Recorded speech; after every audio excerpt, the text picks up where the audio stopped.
As an entrepreneur or CEO, are you feeling the pressures of the moment? Is inflation inflicting your business, your employees breathing down your neck to make tangible and directional decisions? Or are the books balanced? Or is there more work to do in that area? Simply put, are you overwhelmed? And could you use a shot in the arm of adrenaline in the area of hope and tangible signs that things will get better? Those questions aren't rhetorical, and we'll revisit them throughout the course of this conversation. But first, I want to give you some statistical data to consider. According to my friends over at the Wall Street Journal, a record 1,900 CEOs left their jobs last year, and 19 died while still in office. Among those who remained on the job, 82%, according to a Deloitte study, revealed that they've experienced exhaustion, including burnout. Furthermore, 96% of CEOs told the Wall Street Journal a year ago that they've felt their mental health declining. So what's the answer? And where's the bottleneck? And how can systems play a role in reversing this troubling trend? My friend Eric Williams may have some answers to this very question. He's the founder and CEO of Willerty, helping overwhelmed entrepreneurs and CEOs reclaim their time, streamline, and systematize their operation in order to unlock potential. He's got more than 20 years of experience in leading teams, hiring people, hiring and training managers. He's managed a total of over 1,000 employees, and he's advised over 300 entrepreneurs, executives, and everyone in between on how to make systems run more smoothly. And he joined me this week to have a conversation about business efficiency and how implementing systems can make things run more smoothly. I'm Kevin McShann. Let's have this conversation.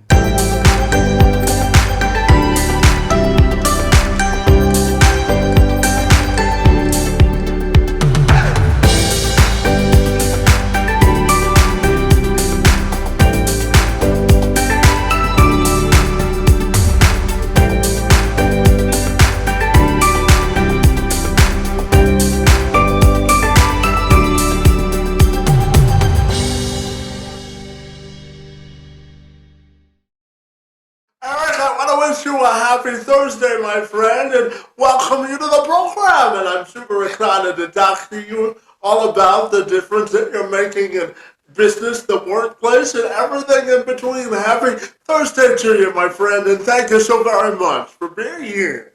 Great. Thank you so much. Yeah, looking forward to talking with you, and happy Thursday to you as well.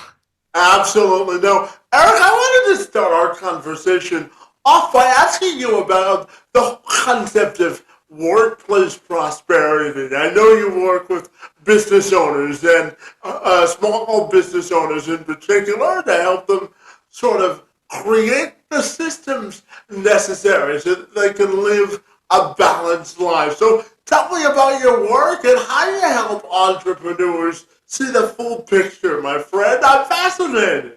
Yeah. Yeah, this is something that I find a lot. Some business owners are able to just speed through creation of their business. Not to say it's easy, right? There's a lot of hustle, got to put in a lot of hours and get your business running, get the business off the ground, get those first customers, clients in the door. But what I often see is this moment or this period of time in the growth of a business where the business owner, the founder, is getting overwhelmed in the growth of the business. It's early in the stage of growth. They get some traction, they get some movement, they get a lot of clients or customers in the door. They have to fulfill those orders. They can very quickly get underwater in their schedule and their time, get exhausted, overwhelmed in that period as well. If they don't make this transition from doing it all themselves, which is what powered their business through that very first stage, but if they don't get out of doing it all themselves, they very quickly get stuck, because that's when you start working those 50, 60, 80, 100 hours. Usually it starts with just, I have to cover this one project. I have this one new exciting client come in the door, and it's just going to be a couple weeks. But then it's a couple weeks and another emergency comes up that adds some more hours. It's stuff that got put on the back burner for a couple weeks that now needs to come back into place. And people can quickly just get overwhelmed in their schedule if they don't navigate this time frame well. So I've seen a lot of entrepreneurs who really get stuck doing it all themselves or with one or two people on their team, and are just totally burnt out. And it doesn't serve anybody to get to that point where you're totally burnt out, unable to really process work well, not be inspired to really continue to do the work. And really what it takes is just a structured process and a shift in mindset and identity to go through this phase so that you can come out the other side to level up your business, to streamline your operations, to get the nuts and bolts of the business systematized and automated, or just streamlined in a process that can be followed by you or by someone else. It's just about professionalizing the business at that point, getting things organized, getting the processes figured out that worked well to drive the first stage of the business so that the business can grow to the next stage. Does that make sense? Absolutely. And, Eric, let's also talk about effective delegation, because as you mentioned, a lot of first-time business owners and business owners in general often, when they first start their business, have trouble with a delegation because they have to feel like they have to do everything and they want things to look a certain way. But tell me the importance of delegation and how it can help the business operation run more smoothly. What are your thoughts there? Yeah, Kevin, delegation's my favorite topic. It's such a fascinating piece because you have to bring in some of the quote unquote soft leadership skills, the ability to manage expectations, communicate clearly, to be able to scope the project out. And what I find most often is that entrepreneurs who are just starting out, they have a lot of passion and ownership over their business. They're usually or could be subject matter experts in this. And so their real love is the work and doing the work well. And that's where their expertise is. But at the same time, if you want to build a business that's essentially just a job for you, you can do that, right? You can keep it small, you can keep it one person. If that's your goal, go for it, right? There's nothing wrong with building that kind of business. But if you want to build a business that has a bigger impact, you need to figure out how to do what you do best, replicate it into a process, right? Take it out of your head, make a process out of it that you can follow. Very often, it's so funny because when I work with clients, they feel like they have so much information in their head that they just have never been able to communicate to someone. And really, when they have trouble delegating, and either whether it's hiring a contractor, hiring an employee for the first time, or maybe you have a small team, if you're not able to scope out and build a process that someone can follow, that's where a lot of the frustration lies, is this miscommunication where the entrepreneur, the business owner, has it very clearly in their head, but they haven't connected all the pieces yet when they're trying to communicate that out to someone else. And so it's often a byproduct of under communicating the scope and lack of clarity from the business owner or the entrepreneur in terms of scoping out what that process looks like, the step by step, what's the expectations, where do I have the stuff that they have in their head, where do they have leeway to make a little bit of a different decision? Where do they not have leeway? Where does it need to be done exactly this way? And where are there opportunities for changing it, right? That's the stuff that lives in people's heads when they're building a business. They know it in their bones how to do this. But translating that into a step-by-step process with those constraints and boundaries, that takes practice, and that takes some skilling up in how to effectively delegate. But that's what I often see is that there's a lack of communication. If the person you're delegating to is not clear about what they're doing, and the entrepreneur, the business owner is not clear about what they're doing, that's a recipe for disaster. That's why you have so many fights and just frustration around delegating. That's why a lot of folks have had bad experiences around delegating because they don't have the skill set around how to delegate and communicate that effectively, as well as scoping out, thinking through a fully thought out project and process that they can hand off to someone else. Yeah, and Eric, let's talk about putting the pieces of the puzzle back together when it comes to miscommunicating. And I know that you believe that it all starts with putting into place effective systems. Don't you believe that? Yeah, yeah, that's correct. And so your question is around putting together the pieces after, after they've maybe had some poor experiences. Around miscommunication, yeah. How do you Okay. put together the pieces of a puzzle when there's been a miscommunication, my friend? Okay. Yeah, that's part of having the identity of the CEO entrepreneur instead of being the solopreneur and the sole person in charge of the business. Really navigating that transition in your identity as well, from being the person who does everything to the person who's leading and building a system and a process that gets that outcome effectively, like getting a great outcome effectively every time. And so walking back from some missteps in communications, especially with a small company, a growing company, a lot of folks who are joining that part of a team understand that the targets are moving, that the structure is changing and a little bit fluid. There's some flexibility there for people to be able to adapt to that, or that's the expectation that should, when you're bringing someone into the team is having that flexibility, but the commitment to the mission. And so when a CEO or entrepreneur makes a misstep in terms of communication, in terms of delegating, they need to be able to own that. At the end of the day, the CEO is the one in charge. They need to take ownership over their business.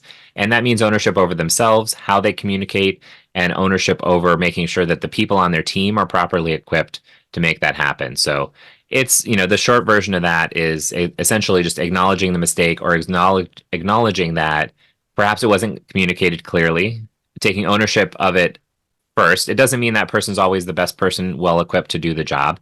But if you take ownership over your mistakes or potential mistakes first, then you're in a problem solving mentality where you're going to go in and say, well, so what wasn't clear that I communicated? What else could we do differently? How else can I better explain this? How else can I better support you on my team so that you can get the outcome that I believe that you can make, right? So the CEO taking ownership over that, that's their side of the taking ownership over their side of the table, their side of the communication angle, and saying, how can I do this better? What can I do better to make this outcome? That results in not as much frustration. It just shifts it into problem solving mode about how you do this better.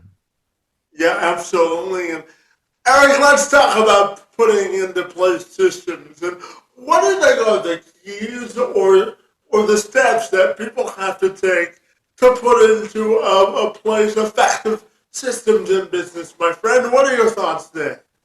Yeah. So what I think that they need to do is, or what they need to do is put together and understand. Let me take a step back. So what they really need to do is audit what they're doing. So audit, not the scary word like a financial audit, but just do that analysis, do that understanding of what all is going into the work. Often when we take apart the business, take a look at what everything is going on, what's doing what, there are a lot of things that could be eliminated, could be batched together, that are being done at disparate times.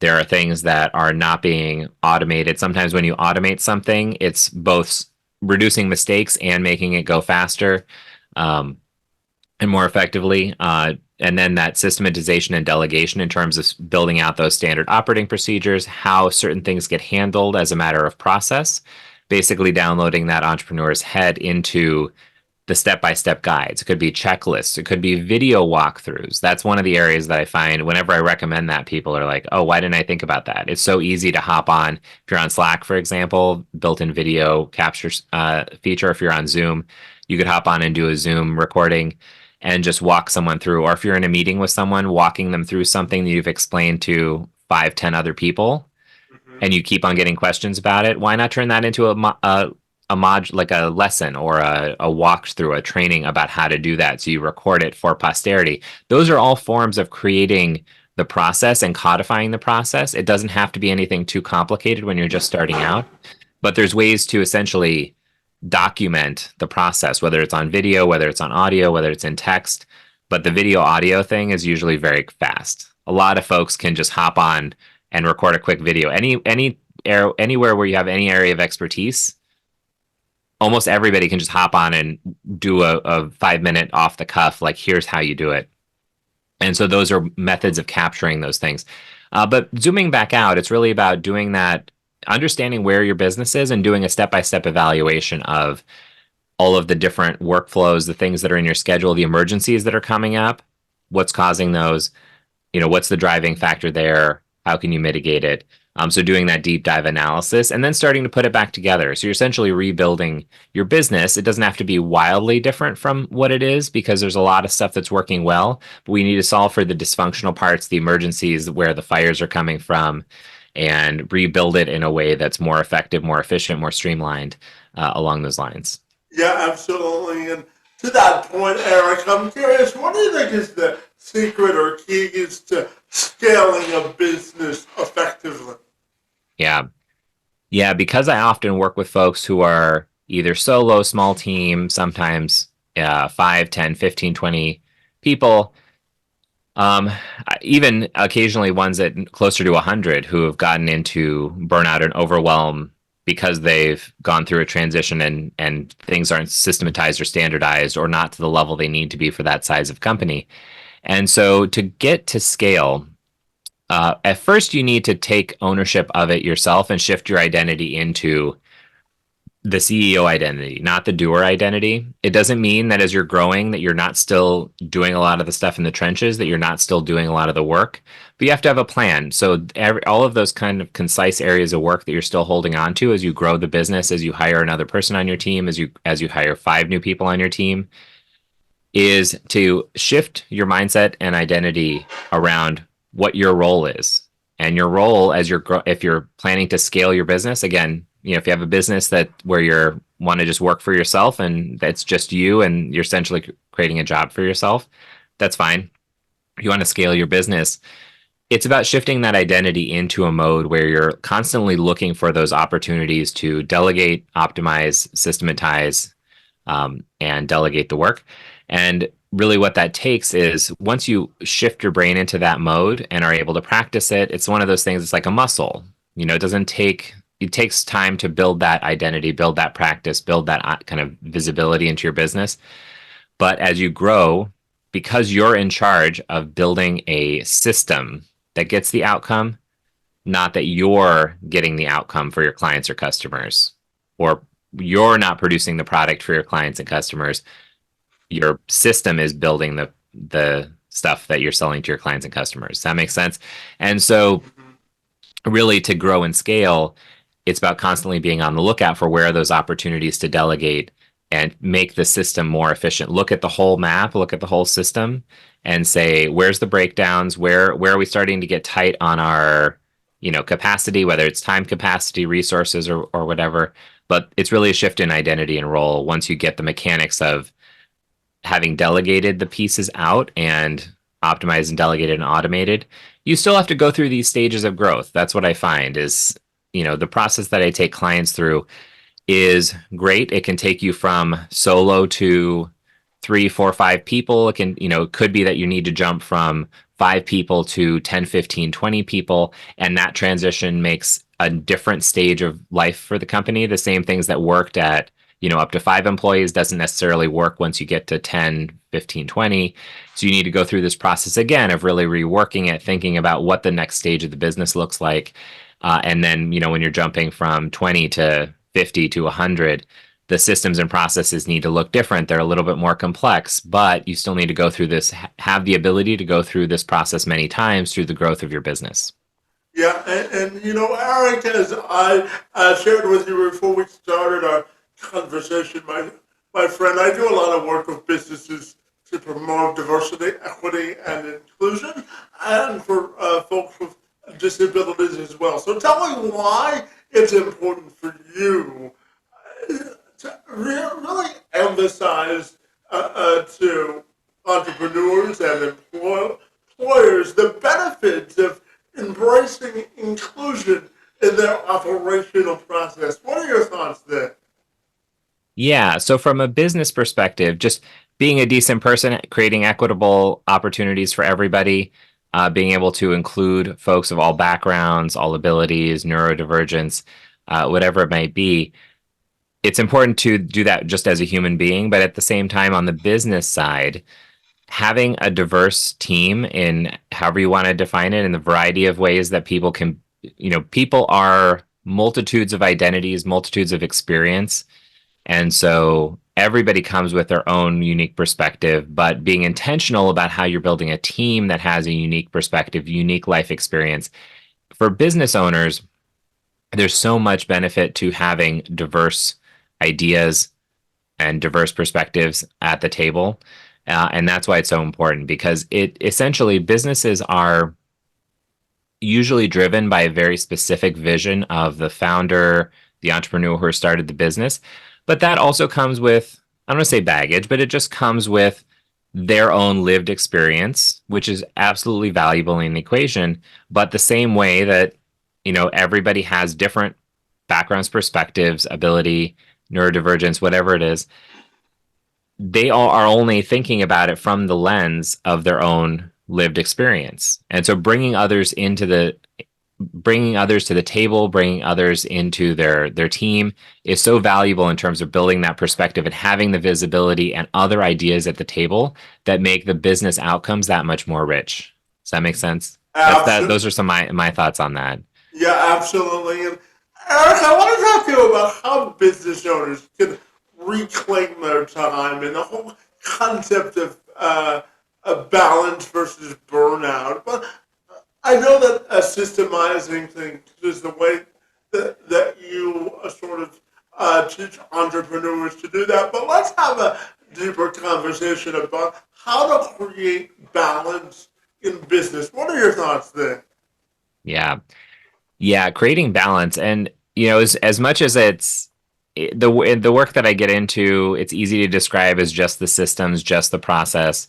But what's really true is that there's other factors that are important for that. As I mentioned, the identity piece, which is more intangible. It's not about the nuts and bolts of the business. It's about the identity that the business owner is bringing to the table. And the reason I bring that up in terms of balance is when you think about the identity that a business owner wants to have or what they need to have to grow their business to 5, 10 employees, to grow it to 20, to 50, to 100, they need to be operating themselves, kind of their internal identity, their habits, their how they make choices. They need to be operating from that identity, CEO identity as well. And that's why I focus a lot of time on that piece as well, because that's what's involved in balance as well. The reason being that you make a million different decisions all day long. And your brain makes quick split second decisions about a lot of things. And it's essentially the kind of, I don't know, software coding that's being run, the script that's being run to make those decisions. A lot of the time you don't think about them quite as much. But if you shift the program that you're operating under in your brain into your new identity, you make slightly different decisions or bigger, important decisions about how you spend your time. So if you were a CEO running a 100-person company, would you be not exercising, not sleeping? Would you be, not taking care of yourself and your body? The reason I bring these up is because these are inherently part of creating a balanced life and creating a really good CEO identity where you can bring your full self and your full brain to work. Your life's not all about work, but at the same time, when you're working, you want to be focused, productive, able to prioritize and get that work done. And so that's why the identity piece, because if you're a CEO if you're your ideal CEO running your 100-person company, maybe that does involve eating healthy, going out for a run daily, getting at least 7 hours of sleep so that your brain and body can be fueled for when you do go to work to show up, to be able to run through those tasks, burn through the tasks, be able to prioritize, think clearly, and have that clear head to run the business, and have the time set aside for your kids, for your family, for other things that you do, because entirety of the entirety of someone's identity and the how they want to invest their time, that's the important part of the equation. So when you build that identity, it's about how are you going to make decisions to get there. And if you were the CEO of a 100-person company, 200-person company, what would you be doing? How do you want that to look? And how can you build your current life to reflect that? Understanding that this builds in stages, but you want to know, would the person who's running that size of a company be doing the things that are maybe not taking care of yourself or not allocating that time? Does that make sense? So it's about shifting how you're making those small decisions day to day. And again, as you're growing your company, sometimes you don't get to have as much balance as you want, but you at least need to have that vision of where you need to go, because that helps all of those small decisions come into better alignment to make the decisions you need to make now so that you can work towards that goal.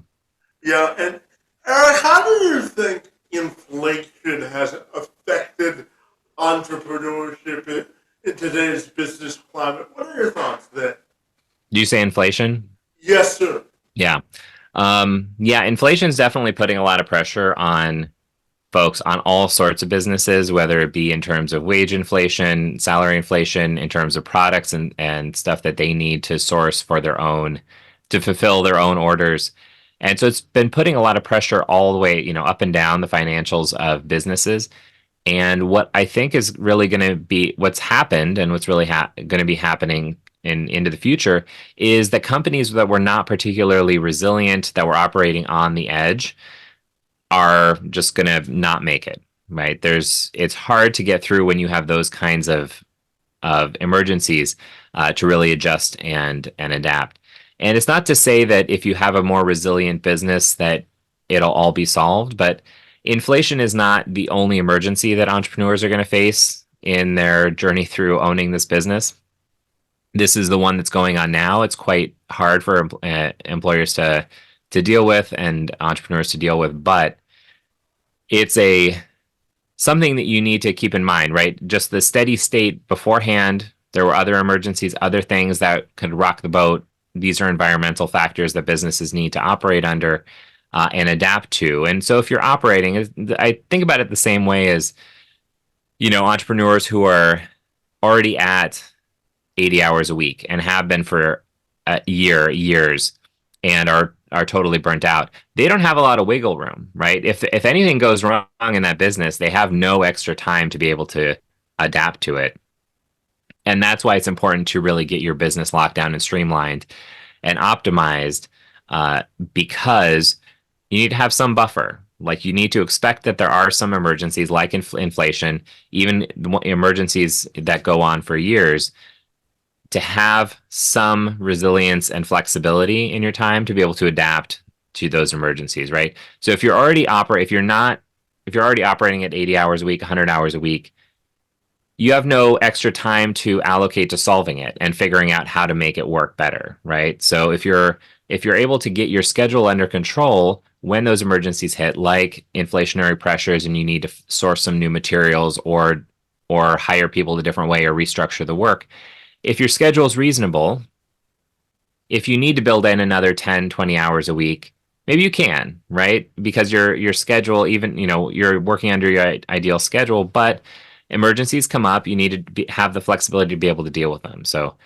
even though I didn't answer exactly, inflation specifically, I really think about it as it's one of those things that you need to expect that there's going to be emergencies, things that you need to deal with. So you need to have enough flexibility in your own role as the CEO to be able to jump in and handle those emergencies. That's one of the roles that you need to be focused on, is problem solving the things that come up that are unexpected.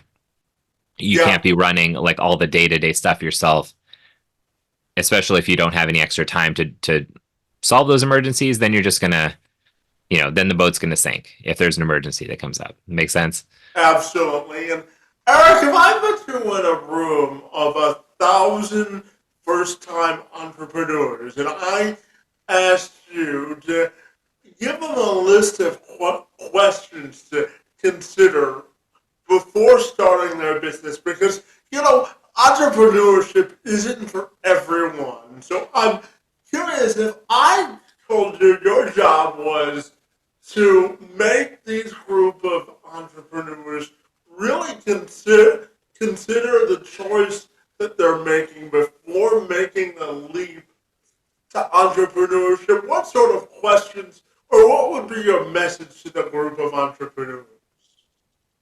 That's a very good question, Kevin. So, thinking about what question I would ask to a room of 1,000 entrepreneurs, or soon to be entrepreneurs, or folks that were considering it, there, I think the best value add. Don't want to be too generic about this, but in my area of expertise, one of the things that I've seen that's very, that I've seen very important part of the puzzle when people think about building a business plan is thinking through the scalability of the business model. So when before you're starting out, there's some business models that will work if you are really the central role. You're essentially building a business for yourself to have a job, but it's not really a scalable model, or it can't be without significant changes. So thinking through what scalability looks like at various stages, depending on where you want to go, right?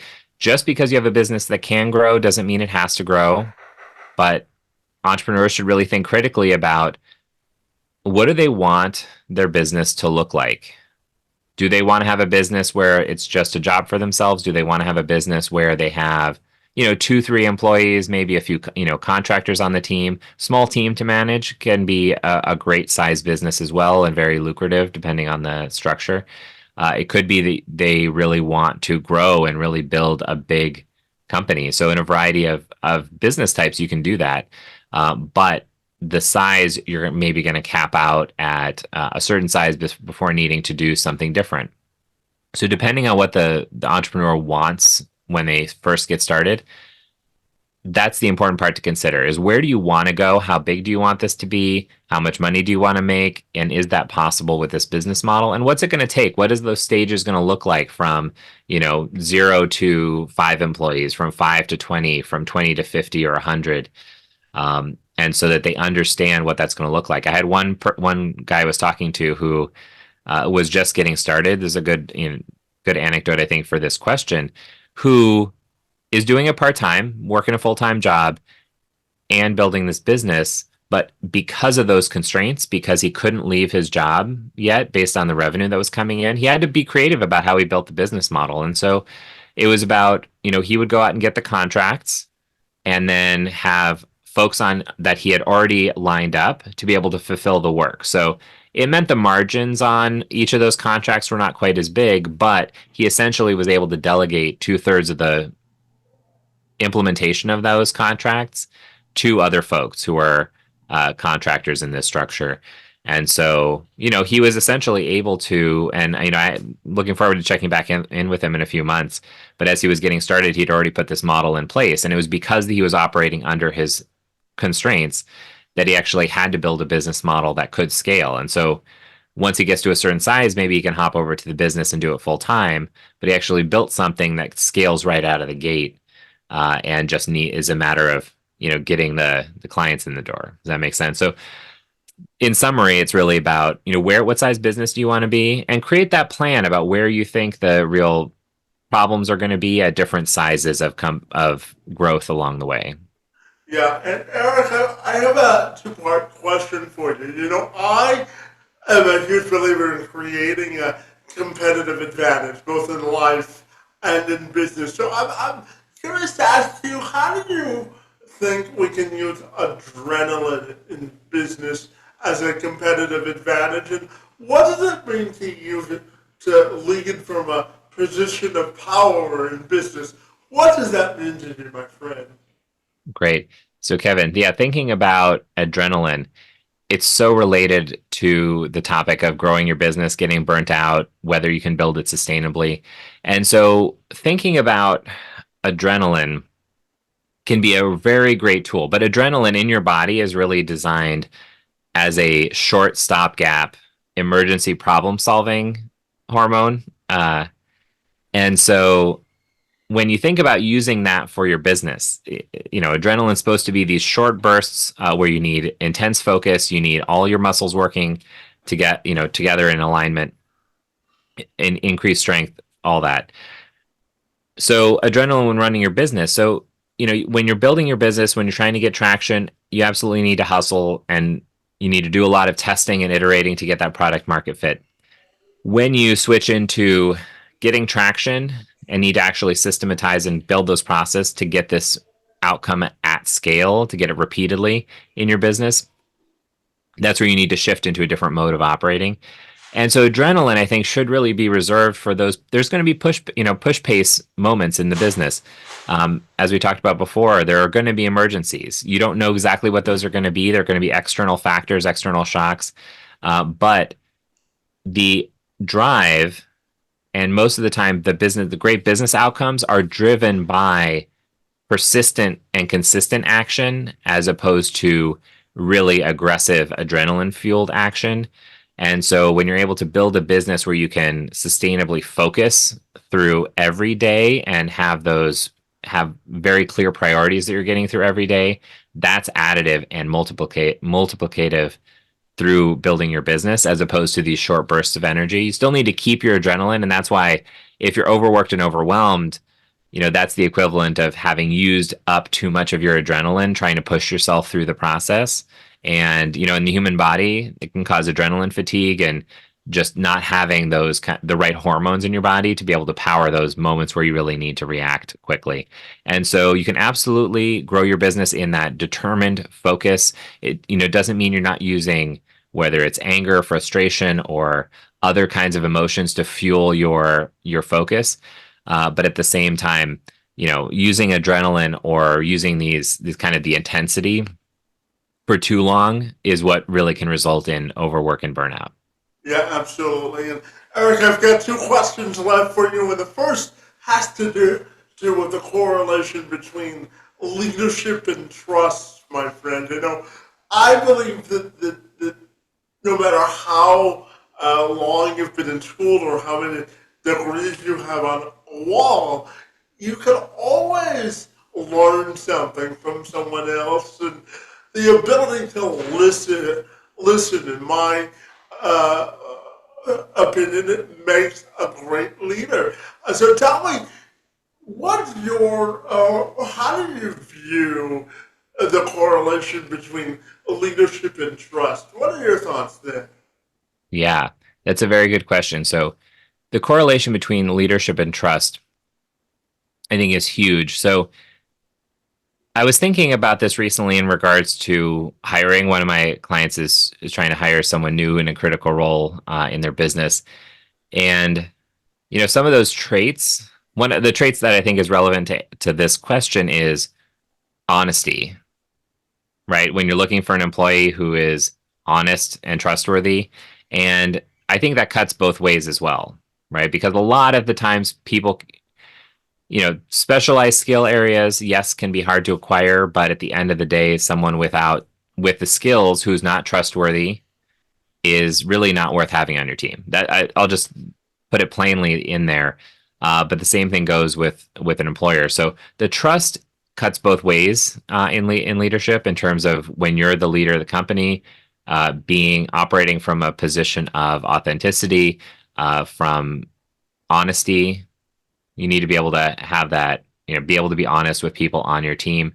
It doesn't mean that necessarily all the information goes to everybody on the team, that it's a flat organizational structure, but building that trust is what can smooth over the kind of bumps in the road when you're building a growing company, because there's absolutely going to be miscommunication. As much as we talk about, systematizing the process, we're trying to limit the amount of miscommunication. We're trying to limit the amount of mistakes. But at the same time, those things are going to happen when you're growing. Those are the ways that you identify where you need to fix things. Yeah, absolutely. And so, yeah, thinking about from a leadership perspective, you need to engender trust from your team to you, that you have their best interests at heart. And at the same time, when we think about growing your business, having having the leader be able to demonstrate what they want out of their team in terms of not working themselves to their bone, being super disorganized, having things all over the place, not having clear processes. That means it's tough for employees to trust their leader when the leader doesn't have their ducks in a row, when they don't have the process organized, where it's not clear, right? So those are, yeah, that's how I would think about trust. So it cuts both ways. Entrepreneurs need to be able to trust the people that they're bringing on their team. They need to hire trustworthy, honest people. At the same time, the CEO needs to be honest and trustworthy and forthright as well, but also demonstrate and lead by example in this case. Mm-hmm. And Eric, my final question for you this afternoon has to do with what's your why in life, my friend, and how do you want your legacy from a personal and professional perspective to be defined, my friend? What are your thoughts there? Yeah, that's a very interesting question. So, as I think about what I want my legacy to be, throughout my career, I've been involved in a lot of really great, amazing things. Been able to, hire over 1,000 people, build operations, build teams. And at the end of the day, what my dream has always been, thinking about back to when I was a child as well, always like to build. And so now I'm really, focused on helping leaders build better systems in their businesses. And so it's partly that part where I want my life to be is in service to others, empowering them, giving them the tools, the skills, and the perspective to really live a great life. And so, when I have clients that come back to me, months later, years later, and just talk about, where their business is and understanding when we work together how challenging things were, that's so hugely rewarding. And what I find is that it's not them investing in anything that I'm doing. I have a great process and a very clear accountability and support system to get them there. But at the end of the day, entrepreneurs are investing themselves. And so being able to empower that transition and that commitment from entrepreneurs who are in trouble, helping them understand what the risks are that of them continuing to go down this path of not having their operations fixed, to have a messy organization, to be on the verge of burnout and potential collapse, to help them go from that transition to really being empowered and in control, and having that helping them go over that bridge to commit to themselves to getting this outcome no matter what. That is hugely rewarding to me in terms of helping and me being in service to my fellow man here on this earth, to bring my skills and gifts to them so that they can help bring their skills and gifts to the world. Yeah, absolutely. And Eric, finally, tell me, if people want to get connected with the good work that you do, my friend, what's the best way they can do that? Yeah, so I think the best way for folks, if they're interested in learning more, is going to willity.com/watch. I have a free webinar that's on there to really help them understand what the risks are, the mistakes they're making, and the step-by-step process to really transform their business.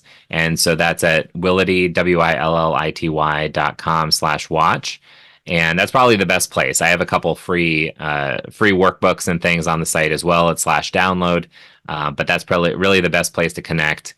Anybody who's interested, happy to hop on the phone and just see where they're at, see what the problems are, see what's working, what's not working, and all that. But all that stuff's on the website. If they really feel like they have a problem that they want to talk through, happy to hop on the phone and see what makes sense for them. Well, Eric, I appreciated your energy and enthusiasm for this conversation, and I also appreciate your work that you're doing to help business owners systematize their business operation and make their business run a little bit more smoothly and inclusively, my friend. Your work in the space and time on my behalf today is most appreciated, and I want to thank you for being here. Yeah, thank you so much, Kevin. It was a great conversation.